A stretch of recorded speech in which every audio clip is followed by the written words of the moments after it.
the dizzy, but we can always share some disease. It's just a cup in time.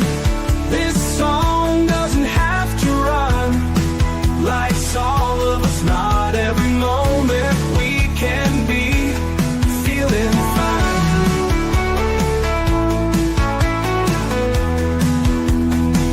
I wanna share a moment, just a second if you will, maybe even a cup of thrill. We could share this performance. It's tea time, come sit with me. Well, welcome guys, Miss Liz back. And this afternoon we had Trevor in the house, a returning guest, and he read some of his incredible poetry from his 2 latest books. Tonight I have Peter Eberhardt in the house, and we're going to talk about house flipping. That's right, Miss Liz hasn't had this topic on Tea Time yet, so we're going to bring some of that to the table and a little bit about Peter and get to know Peter a little bit better. So, but before we get started, you guys know how Miss Liz rolls. Go over to Spotify, YouTube, LinkedIn, Facebook, Instagram, all of those good platforms. Give that a like, follow, and subscribe. And let's share these tea times because they do make a difference, not only for the guests, but for people who resonate with these stories. So let's get started with disclaimer and then an intro, and then we're going to get Peter in here and we're going to spill his tea. And his tea is truth, execution, and alignment. That's the tea we're serving tonight in the house. We don't serve a beverage, we serve words and storytelling in this house. Disclaimer for Miss Liz's Tea Time live show. Miss Liz's Tea Time is a global platform dedicating to sharing real life stories, diverse perspectives, and meaningful conversations that inspire awareness, healing, and connection. I'm Miss Liz is going live using StreamYard. Before leaving a comment during the live broadcast, please grant StreamYard permission to display your name at StreamYard.com. Please be advised that all the content brought forward during any Tea Time show is presented in good faith. However, discussions may include opinions, beliefs, and perspectives that do not necessarily represent the views of Miss Liz or the Tea Time platform. Information shared by guests is based on their own experiences and is perceived to be accurate at the given time of airing. All guest viewers and participants are responsible for using their own good judgment when considering any action or decisions that may relate to these discussions. Some episodes may cover sensitive topics, including but not limited to trauma, abuse, grief, mental health, and other emotionally triggering subjects. Listeners and viewers' discretion is strongly advised. Tea Time with Miss Liz is an open discussion forum designed to offer insight, inspire awareness, and create connection. It is not a substitute for professional, medical, legal, or therapeutical advice. If you require professional support, please seek assistance from qualified professionals or trusted resources in your area. If you have any questions regarding this disclaimer or the content of the discussion, you are welcome to contact me, aka Miss Liz, directly on my email at bookingmissliz@gmail.com or my link tree, Miss Liz's Tea Time. By choosing to participate in, comment on, or view these live shows, you acknowledge and accept this disclaimer. Your participation is entirely voluntary. I, Miss Liz, welcomes you to join the conversation with an open heart, and if at any time you feel this platform is not right for you, I respect your decision and welcome you back whenever you are ready. Tea Time with Miss Liz is serving truth and awareness 1 cup at a time. Well, good evening, beautiful souls and Tea Time listeners. Welcome back to Tea Time with Miss Liz, where transformation is never just surface level. Tonight, I'm honored to welcome Peter Eberhardt, house flipper, entrepreneur, and someone who understands that rebuilding isn't just about properties, it's about perspectives. Peter worked in the world of house flipping, seeing potential where others see damage, restoring what has been neglected, and turning womb spaces into renewal foundations. And it isn't that also what inner healing asks of us? To look at what feels broken, to assess the structure, to decide what stays and what goes, and what needs reinforcement. Tonight, we explore the connection between rebuilding homes and rebuilding ourselves. I'm going to welcome Peter in, and we're going to spill some tea together. So get ready to dig into both of the foundations and feelings tonight with house flipping. Welcome, Peter. Hey, thank you for having me. It's good to be here. It is a pleasure to have you here. So, Peter, I'm going to take you down the first rabbit hole of Miss Liz. Okay. So who was Peter as a little guy, and who's Peter now? Can we go a little bit deeper into little guy? The little boy. Who was Peter as a little guy? Who was Peter as a little guy? I would say that Peter as a little guy was a very open, very sort of exuberant spirit, and obviously as any rambunctious kids may be. But I was always pushing the buttons and pushing the limits and pushing the boundaries, and asking the tough questions. I think I was a very curious kid from a very young age, even though I didn't really put the two and two together, as probably nobody does that young. But I was just always kind of wondering why we did things how we did things, whether that be from religion or that be from, I was raised Seventh Day Adventist, and so it was very confusing to me why the seventh day. When I saw my friends going to church on a Sunday. I was also raised vegetarian, so I was always curious as to what was so bad about eating chicken or pork or any of these other foods I saw everyone thinking. And at the heart of it all, it was really just I was raised, as I think a lot of religions and cultures are. I was raised to think that my religion and my culture was the one and only and the best, and everybody else was not not good enough. And that was really shoved down my throat. And I think about until the time I had a voice as a teenager and I was able to explain myself better. That's when the clash just started, and it just, there was a very big divide between what I thought and what I wanted to do with my life, and kind of the small community had set up around me. So I separated from my family, and I separated from uh, kind of everyone that I knew at a very young age. I think I moved out when I was 16, and moved, moved a whole state away to Southern California when I was 17 and 18 to chase my dream racing BMX bikes, and just built my own identity since then. I think I might have been derailing a little bit from your question, but yeah, like who I was back then and who I am now, very similar person. It's just now I'm able to sort of put words behind the emotions that I think as a young kid was very, very tough to do. Well, Peter, let's talk about that BMX bikes. Yeah, let's talk about it. How did you get into that? And I hear that you were a pro rider for a while in the Olympics.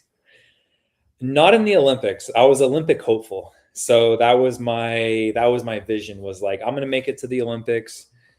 A very one shot, one track mind. And I remember very distinctly. So I actually remember, of course, like the telephone game, like memories can change over time. So this may not have been exactly how it went down, but I remember wanting to race BMX before even knowing that BMX was like a thing. And where I came from that was I was always riding my bike around with the other neighborhood kids. Well, we were always out riding, but I would see them go off to like football practice, soccer practice, baseball practice, where there was like a team, there was a community, and I felt very lonely. And I didn't have any interest in any of those other sports. I just wanted to ride my bike. So I remember just hounding my mom, saying like, "Hey mom, can you find me a place where there's other kids that ride their bikes too?" And of course she didn't know if there was even anything that existed. And sure enough, like back then the newspaper was still very much read by everybody.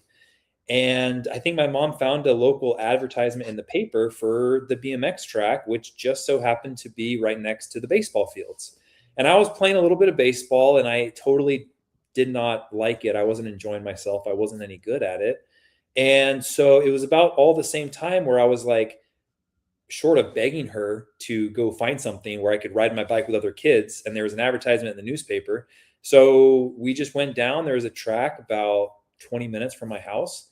And I very distinctly remember that very first time going and getting on the gate where the start line was to go and start the race.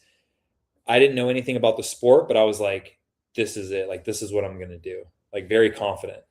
And I did that for about 15, 16 years, and never made it to the Olympics. But that sport put me on the straight and narrow path throughout my teenage years and my young adult years. And I learned a lot from it that I still benefit from to this day, and, real estate and other aspects of business. How did you create your identity? Well, the sport pretty much created my identity for me, in the sense of like that, again, going from the straight and narrow kept me away from sort of the parties and the drugs and what all my friends got into at a young age.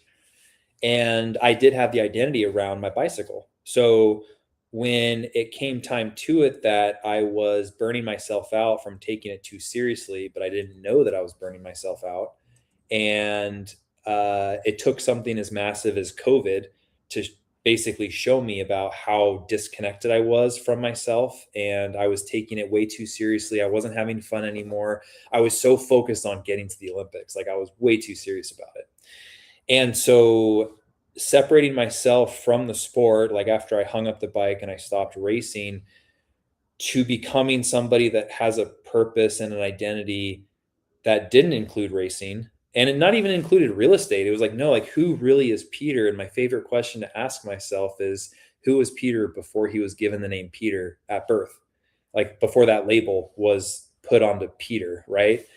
That was a long, and I mean, we're always still on it, right? We're always still searching, but yeah, that was a very turbulent 4 to 5 years of my life, between going from a BMX racer to quitting my day job, going full into real estate, and being very careful to not recreate an identity around real estate, but to stay true to my values and even find out what those values are. Yeah, that was a very turbulent time in my life. I had a lot of help. I had a lot of coaches. I had a lot of therapists. I just was chasing peace and contentness, and trying to figure life out, for lack of a better word. So, Peter, what was the hardest truth you had to face when you stepped away from racing? The hardest truth that I had to face, that I stepped away from racing, boy, that's a really good one. The hardest truth, nothing immediately comes to my mind as like a one specific truth. I mean, the identity wrapped up into that was one thing, but a couple things was my lack of social skills, or actually maybe it was, the hardest truth was that I genuinely wasn't happy. Like everything that I was attracted to and everything that I found dopamine from and everything that I found laughter and in the moment joy from, it wasn't deep. It wasn't authentic. It was more so of a facade, like a smoke and mirror facade. And it was a bunch of basically bridging the gap between the things that I desired and my true self. There was a lot of superficial things in life. For an example, I was an Uber driver for many years.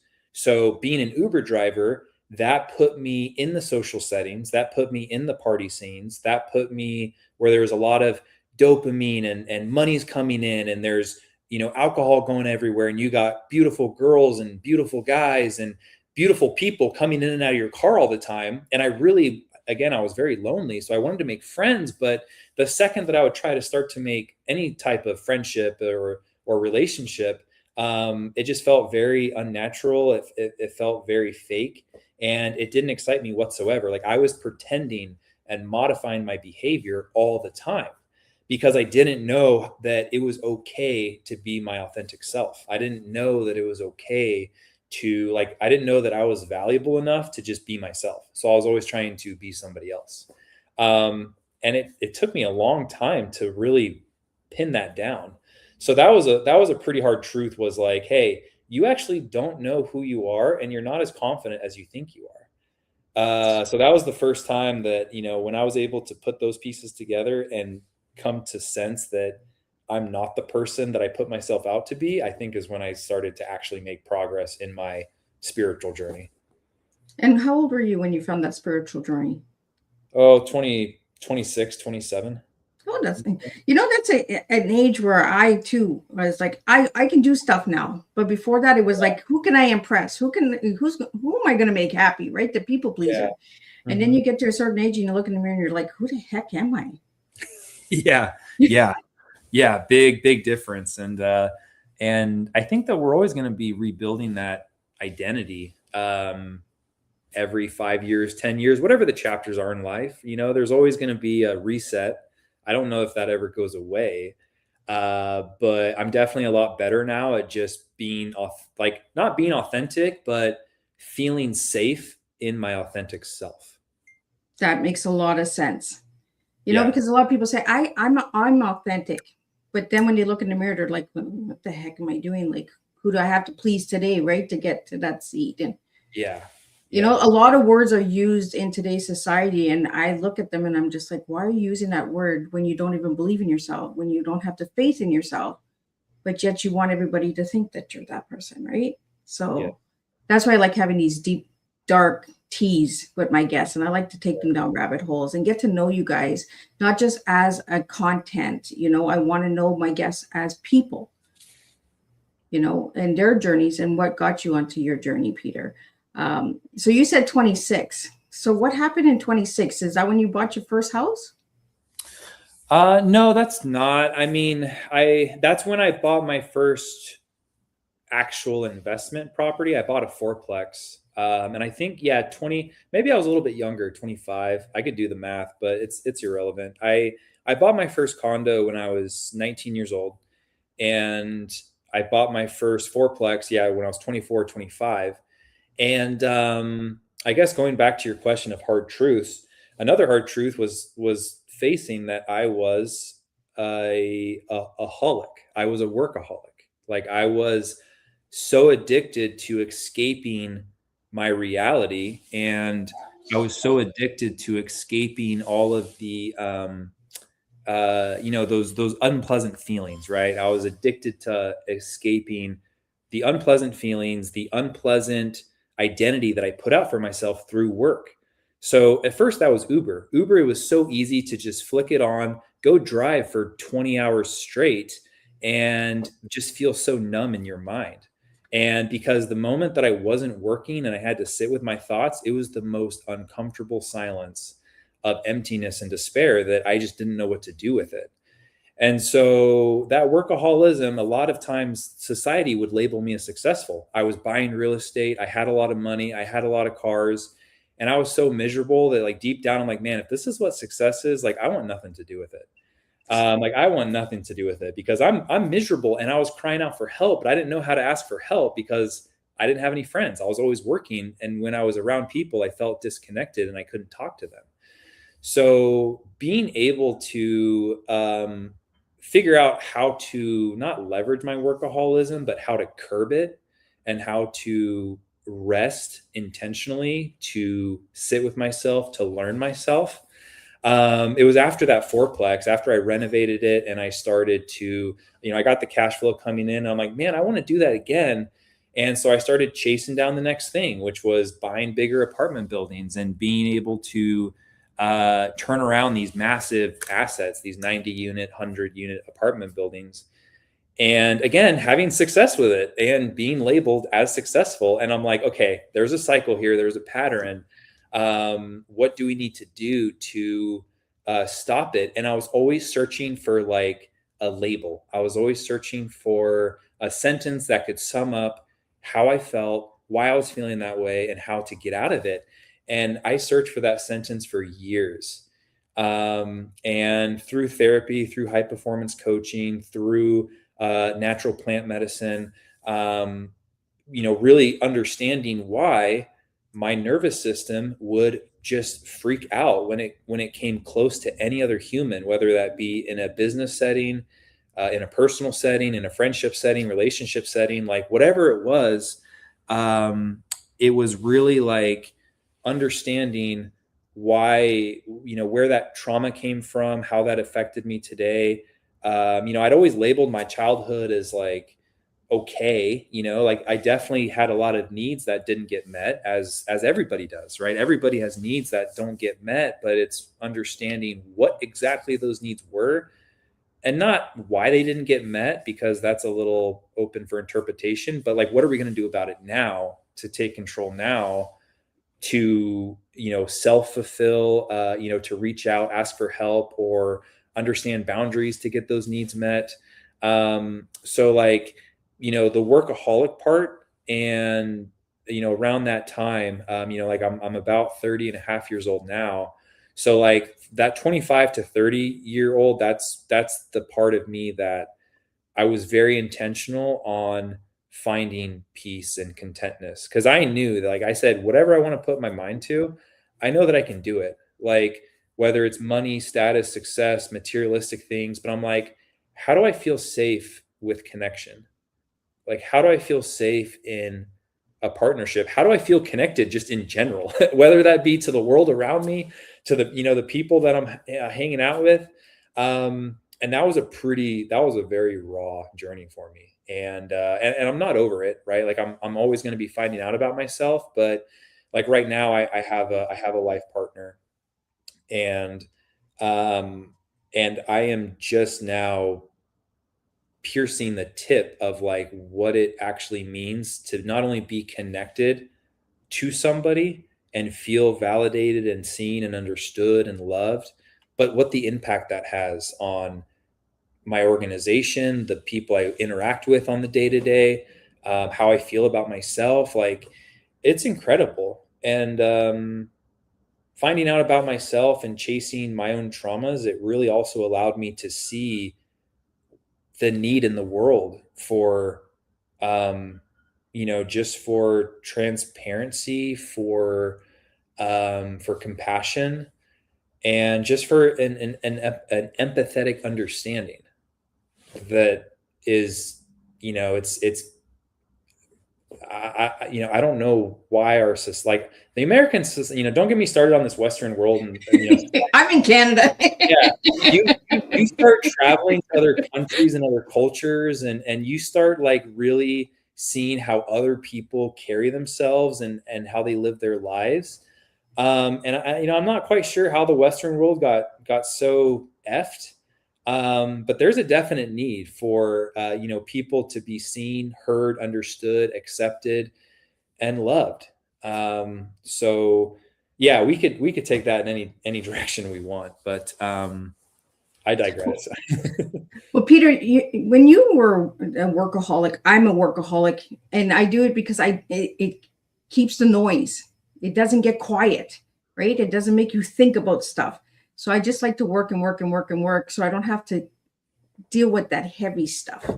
Does that make sense to you? Why you were working so hard?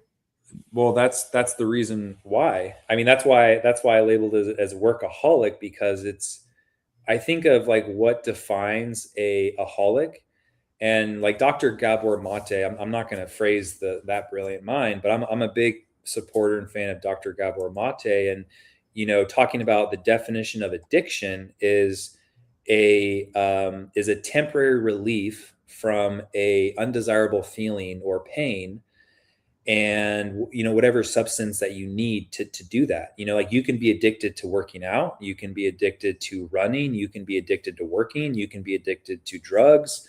But a lot of people think that trauma and addiction is only around substance abuse or drinking abuse, but there are many, many other ways to escape reality. I mean, you said it yourself, like workaholism. Yep.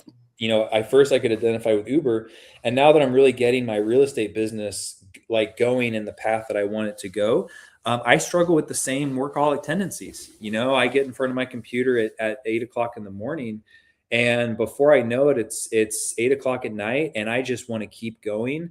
My body hurts because I haven't stood all day, right? Like, yeah, I go to the gym, but I'm not going to label myself as healthy if I'm sitting down for the other 10 hours. That's not healthy, right? And why do I do that? Is it because I don't have any friends that I feel like I can just pick up the phone, go hang out with, but actually have a genuine like hangout, like how we did when we were kids? Or is it all just kind of surface level relationship, real estate related type of friendship? What is it? Am I escaping? Like, I'm working on creating a life that I don't need a vacation from. Like, I'm working on creating a life that I don't need an escape from. Yeah. So that's a very fine line because I could create a business and I'm always working in the business. But yeah, developing those relationships in general, to me, that's the key to life. And that's always going to be the hardest key to unlock. You think of all the different factors that influence personality and connection. I mean, that's going to be the biggest mountain for anyone to climb, is to build a community around themselves where they feel connected to. And that starts with your personal relationships, and that, and it branches out from there. So yeah, it's asking yourself really, if I am a workaholic, if I can label myself as that term, what is the missing part that would allow my life to be more complete to where I wouldn't want to escape it? What are you escaping? And that's a question that will always change for me. Like that answer will always change for me. Took me many years and I'm still even trying to answer it, and there's also a factor of having grace and compassion where like, yeah, being a workaholic, it does serve you. There are parts of your mind that, that part of your mind that allows you to just laser in and focus on one thing or one task for an extended amount of time. It serves a purpose. But at the same time, there can be, I don't like to think of it as like boundaries, but it does serve a purpose. Do give it grace. It does exist, right? That is a part of you. That is a part of us as entrepreneurs. But it doesn't have to be the whole picture. It's okay to let some other parts of ourselves in from time to time and allow the room for genuine connection. You talk about connection a lot, Peter. How did you get connected to house flipping? Well, that was just the stepping stone in my real estate journey. That was in a search for my identity from getting into multifamily, getting a fourplex, moving into that fourplex for 8 months, turning over all 4 units. And after exiting that deal, like, okay, what's next? Well, I want to go and flip the big apartment buildings. So you talk about that cycle that is talked about a lot, like in the 12-week year, you have your uninformed optimism, and then you have your informed pessimism, your valley of despair, and then you have your informed optimism. And like me, I went through that cycle maybe, gosh, I don't know how many times, 10 or 11 times over a 2 to 3 year period. And the entire time I was always presented with opportunities to house flip. And I never wanted to because my mind was like thinking about so much bigger things. And the short of it is that I got into best and final on this 13 unit apartment building. I did not get awarded the deal. And it freaked me out enough. And it basically brought to light the true things that I didn't have, which were connections and money, but money can come from connections, right? Like I didn't have the connections. So, and about the same time, I had a friend in my circle that again presented me the opportunity to house flip. And I was like, you know what? Let me house flip to like learn the systems, build the systems, learn the leadership, build the leadership. And yeah, maybe I'll make some money along the way because at the end of the day, like I still want to flip big apartment buildings. Like that's kind of my end goal as a materialistic goal. And so I started house flipping, and I'm so glad that I did, because talking about the identity, you think that you're a very confident person until your inner child gets triggered and traumatized from all these conversations that you have to have. And you realize like, wow, I actually have my work cut out for me in order to flip those apartment buildings. Maybe it's good that I can start here. I can start small. I can start flipping the single family house. And that's exactly what I did. So Peter, when you go into a house, what are you looking for? Like, are you looking for the flaws, the potentials, the numbers, the feelings? What are you looking for when you go into a place before you flip it? Just numbers. Yeah, it's just a business. And so as a business, like it's a very, I mean, to some people, if they're not used to it, it may be complex, but it's very simple numbers. It's 1 + 1 = 2. Understanding the risks of what if 1 + 1 doesn't equal 2, like how certain am I that 1 + 1 = 2? And then it's just a bunch of pieces, and you follow out the business plan, and you'll go from a ugly house to a beautiful house that is safe and clean, and a new family can move in and start making new memories with. So I know that sounds simple. It's obviously not as simple as that, but yeah, with the proper relationships and the right systems in place, it actually is a very simple business model. So when you go into a house to flip it, Peter, do you look at it as an inner healing journey? Because you're taking out all the garbage and then you're putting all the new stuff in. So it's kind of like a spiritual journey. with the house? I wish it was, and it probably, It's not like that. yeah, it definitely could if like the timeline was shorter and the stress level wasn't as high. Because just like in any entrepreneur world, there's always the what is that? What is that? It was like a social media wave after a while. It's like what society thinks I do, what my parents think I do, what I actually do, what I think I do. There's all these different perceptions of Yeah. entrepreneurship and of business. So like for house flipping, everyone catches the highlights, right? Like, oh, wow, you bought this house for this amount, you put in this amount, you sold it for this amount. So you must have made, $60,000 on this house flip. And all you had to do was paint some walls and put in some floor. So that's, one perception. And then the other perception on my end is I am intentionally, or actually, let me take a step back. Am I being intentional with building a business that is going to serve a life of purpose and connection and not being a workaholic? Or am I building a business that in 2 to 3 years, I'm going to be equally as miserable then as when I started because I'm sucked so far into it and I'm not working on the business enough and I'm not being careful and intentional about what I'm actually doing. And then you're going to wake up and you're going to have this massive machine that constantly needs to be fed. And you're not happy. So in that instance, right, if you really think about a house, a physical house, and you clean it all up, you put something fresh and new inside of it, and you can think about it like your mind, where in a sense we got wired a certain way, and we're never going to be able to change that wiring unless we inspect it from time to time. So in the metaphor of like using your mind as using a house flip as like a spiritual journey, it can definitely tick all the boxes, because if you want to become a different person, like if you want to actually feel a different way and you want to have a different reality, like just a different day to day, emotion to emotion, feeling to feeling, you want to have a different reality, you got to inspect the wiring up there in your mind. And you have to understand, where is this emotional response coming from? If somebody tells me something and I feel a certain undesirable way, why is that?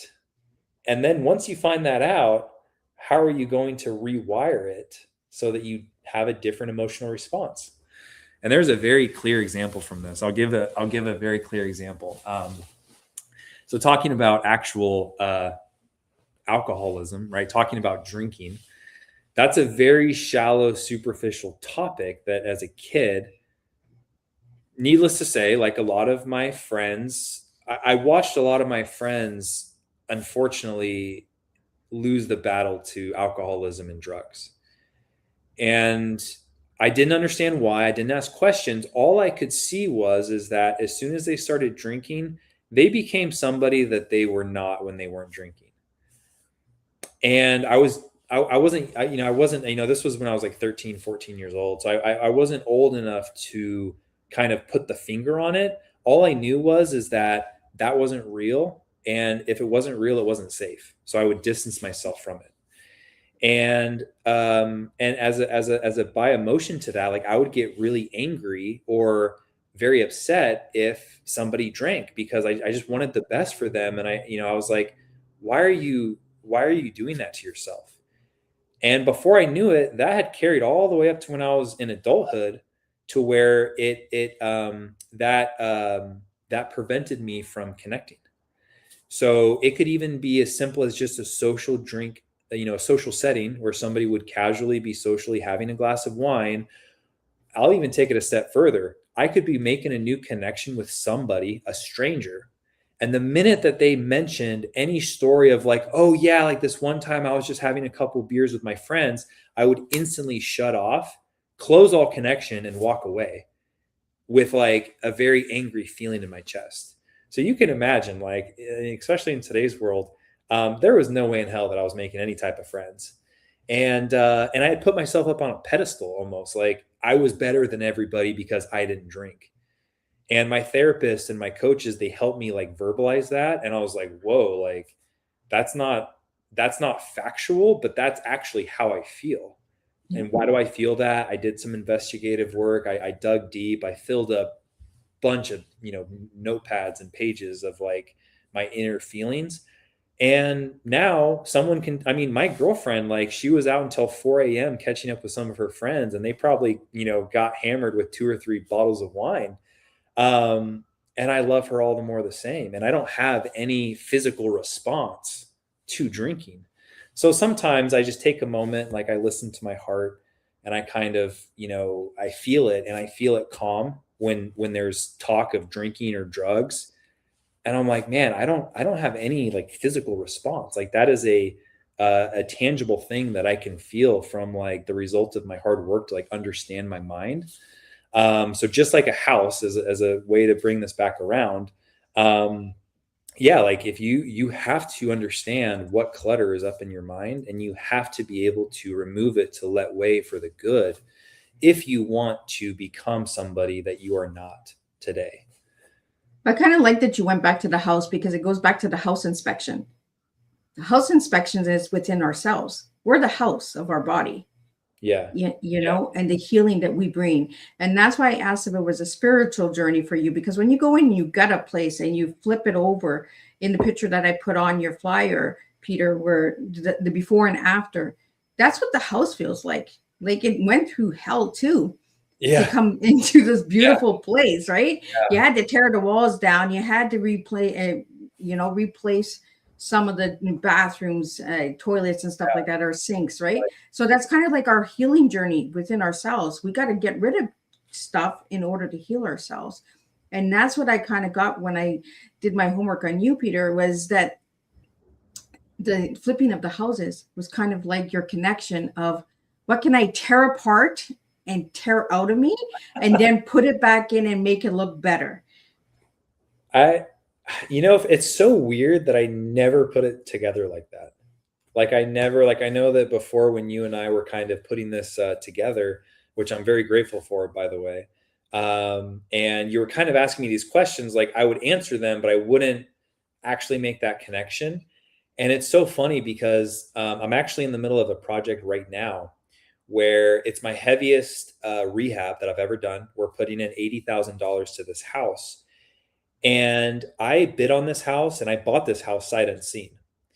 And when I walked into this house for the first time, the family was still living there. There was a situation where we were going to give them a few weeks to collect their stuff and help them move out.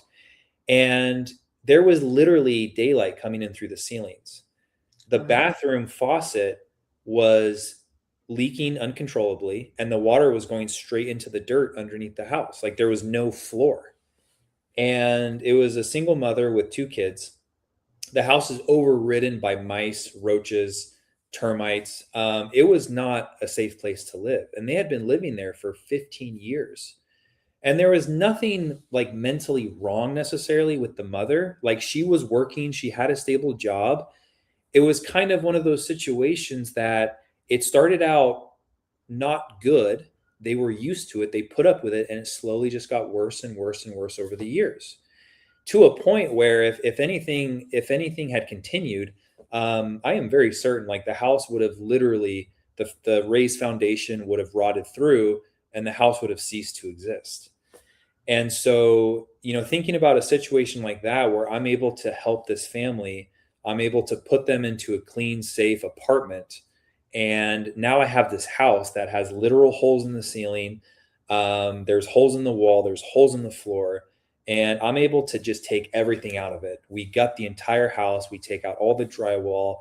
We tent the property. We fumigate it. We kill everything that's not supposed to be there inside. And to where it's literally just a bunch of sticks and some plastic on top. And then we put it all back together.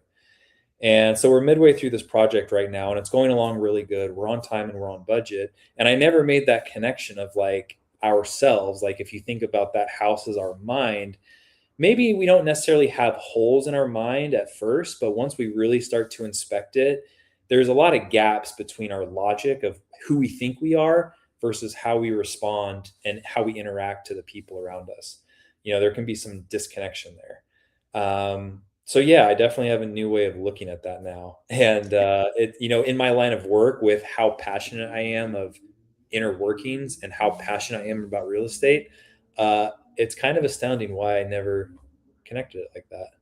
And that's why you had to come to Tea Time. Yeah, I appreciate it. This is probably my 35th or 36th, guest appearance on a show, and yeah, that never made the connection. So thank you, Liz. Oh, you're very welcome, Peter. No, because when we talk back and forth, and I talk a lot to all of my guests back and forth, and I try to get to know you guys a little bit before you even come to the table, right? So then I can dig a little deeper. I can go down those rabbit holes a little bit more with you guys.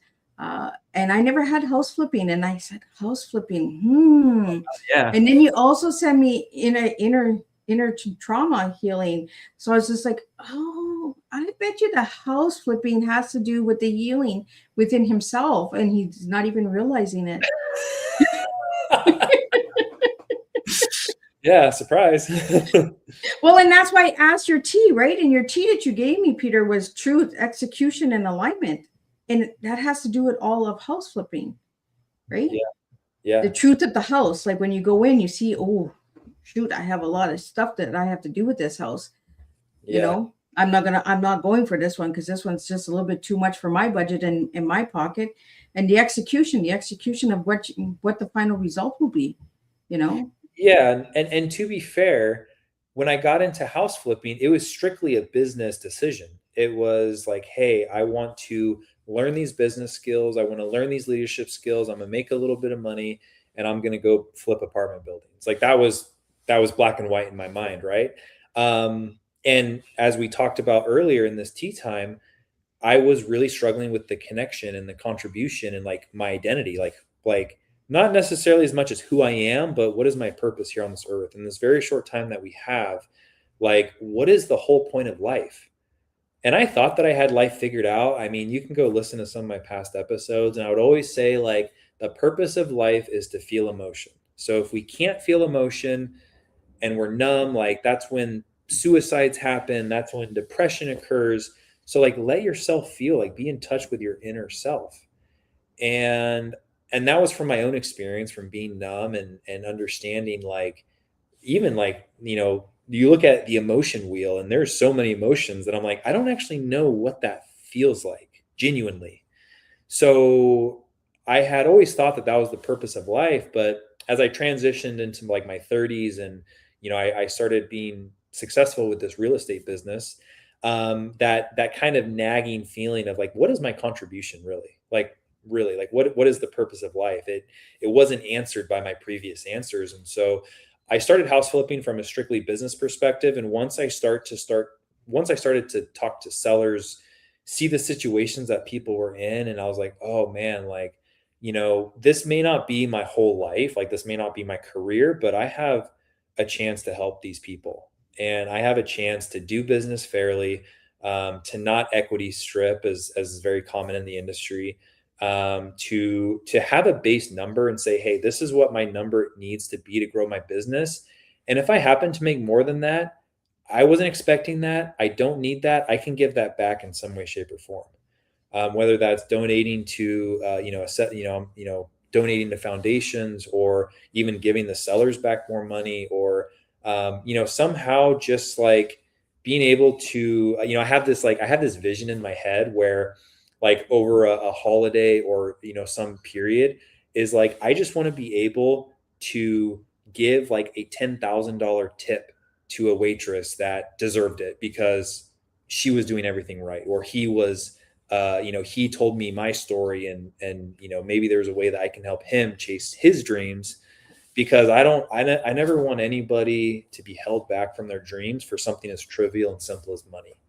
And again, that's tied back to my own trauma, like racing my bike and not being able to race as much because I didn't have the money. And I was like, it's so stupid that I have to have money to race, but if I go get the money, that's going to take away time from doing what I love. And it's that constant cycle. So yeah, I know full well that money is not the answer to happiness by itself, but it can definitely be the tool to make yourself happy, make other people's happy, and to contribute. So that's kind of one of the visions I have, is to just be able to go around for like a week and just tip everybody $1,000 or whatever. So look out, Peter's coming and tipping everybody soon. Yeah. But Peter, you mentioned that you had the success, you had the money, you had the girls around you, the beautiful people when you were Uber driving, and you felt unhappy, you felt empty, right? Right. So now when house flipping, do you feel that emptiness still, or do you feel some fulfillment once the job is done? Massive fulfillment when the job is done. Yeah. I mean, this isn't creepy, right? Full disclaimer, but I love to drive past my houses after I've sold them, whether it's 2 months, 3 months, 6 months later, and kind of see the progression of the house. I drive past a week later, and maybe there's a personalized like lawn ornament or like house, like decor, or the blinds have changed. I'm like, okay, like they're happy, right? um Coming from my very disconnected childhood from family, and not really aligning with my family, and just not feeling close or connected to them, that's when I get the biggest fulfillment.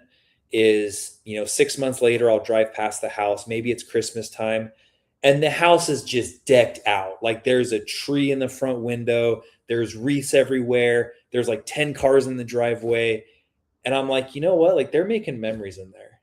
Like, it's a full-on family, right? Like, in my market, there's a lot of Hispanic families, and there's a lot of different ethnicities and cultures that, you know, for the most part, have a stronger family value than the Western world did, or maybe ever will. But they're creating memories, and just knowing that I had a little part in that, right? Like, I had a little part in creating that house that was safe, that was secure. And I just hope that whoever's living there is taking full advantage of, just being fortunate to have a roof over their heads. So yeah, I definitely get a lot of fulfillment from that, and just seeing the progression of the house after I've sold it, what happens to it for the next family. So Peter, do you like seeing other people win and Oh, celebrate them? oh, it's the best. That's the only I mean, that's one of the very few, um that's the one of the very few, I guess, give backs that I'm able to receive, is seeing other people win, and winning alongside them. There's many a teenager or a young kid where, over time, they'll sort of see how I'm living my life, where it's like, I'm very passionate about cars too. Like, I drive a nice, 911. I'm going to the gym at odd hours of the day. Maybe I want to get a 3 p.m. workout in, or a 10 a.m. workout in. And they'll sort of see me, like, obviously they don't see all the hard work that I'm doing in front of my computer behind the scenes, walking the properties. They just kind of see me always just smiling and happy and casual. And like, hey, like, what do you do for work? Like, what do you do for your life? Like, like, can I get in on that? Like, whatever that is. And I'll always help somebody once. I'll always help somebody if they come back twice. I'll always help somebody if they come back 3 times. And the young adults that I am able to help communicate to them sort of the things that they're struggling with, whether that be with their connection to their family, their business path, their path with their relationships, being able to be that person that I wish that I had growing up. That's the most, and you'll hear that with any person that feels connected to their life, is probably the reason that they feel connected is because they have been able to bridge the gap between the trauma that they felt, and preventing that a similar trauma from happening in another individual. That human connection of being able to say, hey man, like, I see what you're going through, and empathizing with them and helping them move forward, so that they too could also ripple out and spread something good. So yeah, definitely, that's a big purpose of life, is to give back, and to you know remember who you are and where you came from, and to always find the good in somebody else. Well, I asked you that, Peter, because I understand that disconnect with family, right? I left my family in 2005, for my own mental health being, my own safety. And I'm like you. I love celebrating people because I didn't have that growing up. I didn't have that celebration of myself, right? Yeah. It was Yeah. always you be seen but not heard, Oh, she's over there. Oh, okay, we're good. And that's why I asked you that question, Peter. And that's what I like to do with my guests is I like to understand why we celebrate other people. And our inner child is celebrating what we never got, Yeah. you Yep. know? So Peter, if flipping houses stop being about money tomorrow, what deeper purpose would still drive you to do it? I could argue that it actually stopped being about money, yesterday. Now to a point, like it is my business and it is how I feed myself and how I pay my bills. Uh, but I could argue that, because I always ask myself all the time, like anytime I want to expand into a new market or chase after a new marketing channel or add on something else, like stretch myself a little bit to where I'm stressed. I'm trying to figure out this problem. I have people depending on me and it's not fun. A water pipe breaks and you kind of question, like, why am I doing this exactly? And you have a laugh and you pour a cup of tea and you do it all over again. Um, and really, like, in the quest for, yeah, as humans, right? I think that we're always going to be answering that question of who am I? And inadvertently or not, the people that have allowed themselves to feel and have allowed themselves to explore, we're always going to be answering that question of who am I? What is my contribution on this earth? And how can I answer that question, and how can I fulfill my contribution? So, with house flipping, the more that I get into it and the more, like, I guess, for lack of a better term, the more easier it becomes and the less dopamine you get from it, the less excitement that you get. Any business is going to get boring after a while. Any business is going to get repetitive. I don't care how flashy or how exotic it is. Like, anything that you're doing repetitively is going to get boring. I mean, that's just kind of the nature of the human mind, that we like to get dopamine from something new, something exotic, something flashy, right? So it really causes you to question, like, not only what my impact is, but is that an impact that aligns with who I am? Because, like, real estate's very diverse. I mean, you could impact a different person in a different way. You could spin it however you want it. But it's not going to be sustainable unless it speaks to you and it ties back to a past trauma that you have. And so, answering that question of, like, again, who am I? I mean, if house flipping, if money was not an object tomorrow, like, what would be the purpose of continuing it?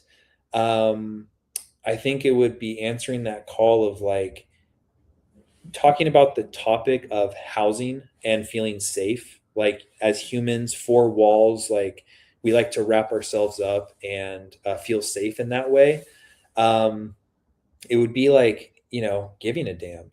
And being, especially in a super red tape state like California, it's no secret that our housing here is in extreme demand. Homeless numbers are at all-time high. Whether or not that homeless person made a choice to be homeless or not, there comes a point where it doesn't matter. Like, there is a problem out there.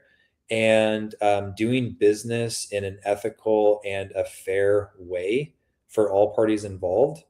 We're always fighting that temptation of, like, well, I could accept this higher offer, or I could not do this deal because I'm not making enough money, or kind of materialistic things like that. Yeah.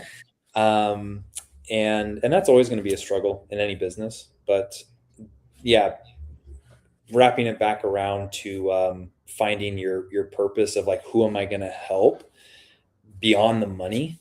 um, I mean, that's definitely necessary to keep any business going. And I think, at least for me, the moment that I got a couple cycles in of having success, getting my dream car, going on my dream vacations, like, okay, I did all that, cool, now what?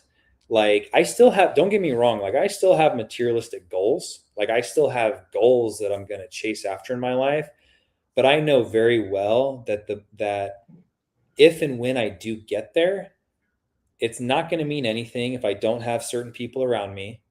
And if I do have certain people around me, I'm going to celebrate that goal for a minute, for a day, for a month, whatever. But I know that it's going to fade as quick as it comes, as quick as it's going to go. And I know that. I know that that's not the point of life. It's, that's just, a goal is just a moment to celebrate for a quick moment. But it's by far not the whole picture, and it is by far not the point of the journey at all.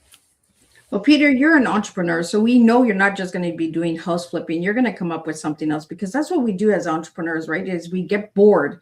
We're like, okay, we've done that, we've done that, we've done that. Now what do we do? So what is Peter going to do next? That's a good question. And I don't know. I mean, I really don't know. I kind of, there's a whole lot of different parts of myself that haven't really been scratched yet. Like, I have a whole lot of different itches that hasn't, been scratched yet. But again, I mean, it really comes down to just being connected and fulfilled, and not finding the balance, because I don't believe in balance, but finding that integration between scratching all those itches and just being present in the moment and taking pause, and like really understanding that like life is short, answering that question of who am I and what is my contribution, and coming to peace and coming to terms with it.